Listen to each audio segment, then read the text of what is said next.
That's a tough one, but I think I have more to accomplish and I have not accomplished that as yet.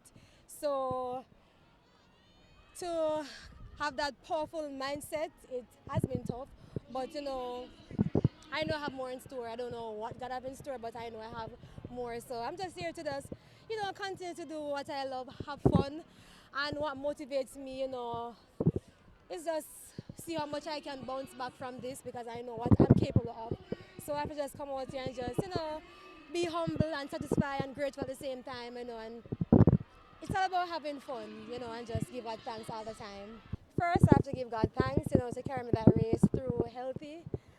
I'm grateful, I'm thankful, I'm satisfied, many more races to come. So that was like months and years of rust. So I'm pretty grateful for that race, of course. Just have fun. It's pretty much like a part of training.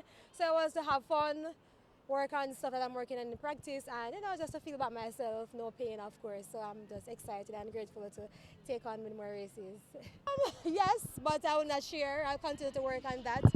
Sometimes go to work in silence, and that's what I'm doing right now. So by now in September, hopefully, I'll unleash something, hopefully, but I'm just hoping for the best, just to stay healthy, of course, because health is important. So, yes.